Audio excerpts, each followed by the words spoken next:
예, 3월 4일 증권 찌라시를 말씀드리겠습니다. 미래산업, 참 오래된 얘기죠. 미래산업이 1억 주가 넘게 거래되면서 거래량 1위를 달성했습니다. 최근 들어 지속적으로 1위를 누리고 있는 것으로 보여지는데요. 반도체 장비 핸들러 쪽으로는 많은 회사가 난입됐다가 다 정리가 됐죠. 반도체 장비 쪽은 사업 자체가 규모는 크지만 실질적으로 많은 업체가 진입 장벽이 높지가 않아서 많은 업체가 들어왔다가 판정리가 어느 정도 됐습니다. 그래서 좀 살아남은 몇 개 기업이 이제 그 중에 하나가 미래 산업이 되는데 그래도 아직까지는 사업 구조상 수익을 많이 내기는 어려운 구조가 되어 있습니다. 그래서 영업이익은 적자의 연속인데 작년에 미래 INC라는 회사에다가 부동산을 180억에 매각함으로써 그 순이익은 플러스로 돌았어요. 근데 자세히 보시면 미래 INC는 자본금 1억짜리 회사고 그리고 현금으로 돈을 받은 게 아니라 아마 매출 채권 형식으로 정리를 한 것으로 보여집니다. 장부상에 보면. 그래서 이 부분은 결국 순이익 숫자를 맞추기 위한 작업일 수도 있기 때문에 그건 지켜봐야 되지 않을까 이렇게 보여집니다.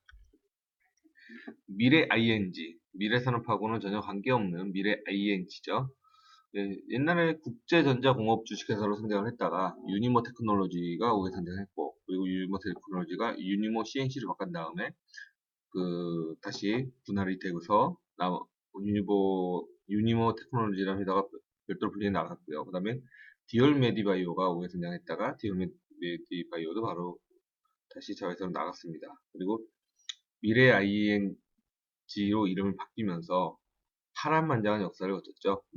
대주주가 고려폴리머, 그 유명한 고려폴리머가 지금도 5% 이상의 지분을 가지고 있는, 13% 지분을 갖고 있는 상황이고요. BTX, 그,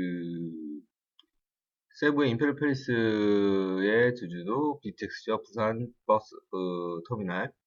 BTX가 거기에 대표이사인 박 사장님이 여기 들어오면서 처음에 고생을 많이 하셨고요. 근데 거래량이 받침되면서 1년 만에 주가가 150%가량 상승을 했습니다. 근데 매출을 보면 일반 SI와 방산업체 관련 매출이 합쳐서 100억이 조금 넘어가는 수준이고 영업이익은 적자가 됩니다.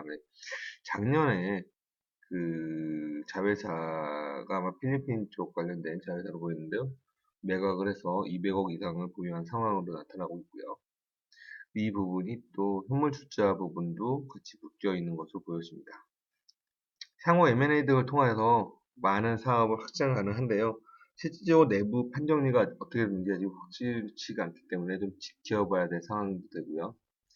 현재는 비즈니스가 파괴력 있는 비즈니스가 아니기 때문에 좀 더 지켜봐야 될 것으로 보여집니다. 중국과 대만 어찌 보면은 같은 나라이고 어찌 보면 다른 나라인데요.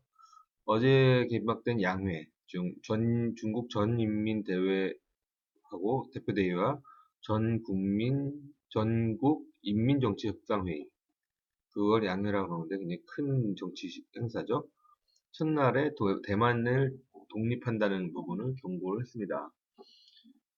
92년대 하나된 중국으로 인정하되 각각의 명칭을 사용하기로 합의한 9.2 공식을 다시 한번 거론하면서 대만 독립 반대란 정치적 기초 위에 평화적인 발전을 추진할 것이라고 발표를 했습니다. 대만에서의 반응이 주목되겠지만 대만은 아직까지 크게 어떤 반론을 움직이는 건 없는 것 같고요. 중국에서 무조건적으로 밀어붙이기보다는 많이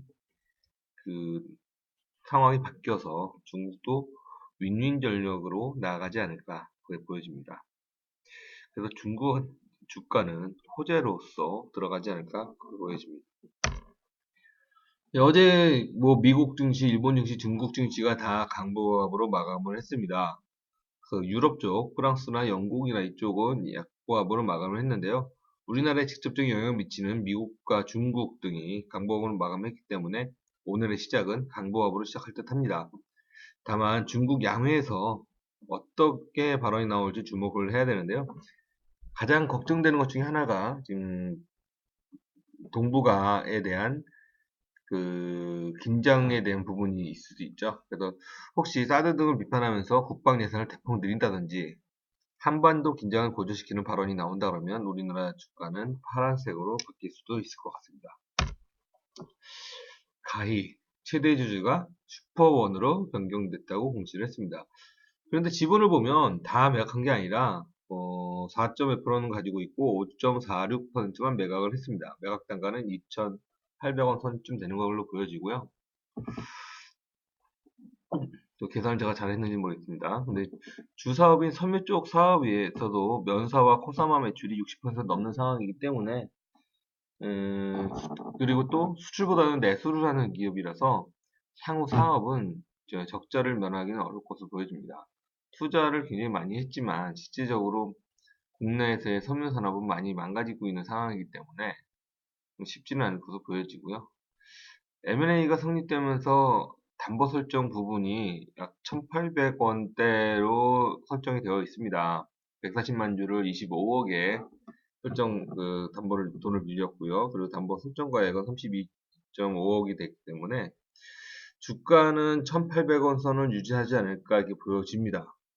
하지만 그 담보를 가지고 있는 세종저축은행이 옛날 사채업자 분위기로 간다 그러면 뭐 주가를 일부러 때려서 반대 매매를 쭉 뿌린 다음에 나중에 다시 걷어가지고 주식을 메꾼다는 그런 나쁜 양아치적인 발상을 하지 않는다는 전제하에 이렇게 말씀을 드리고요.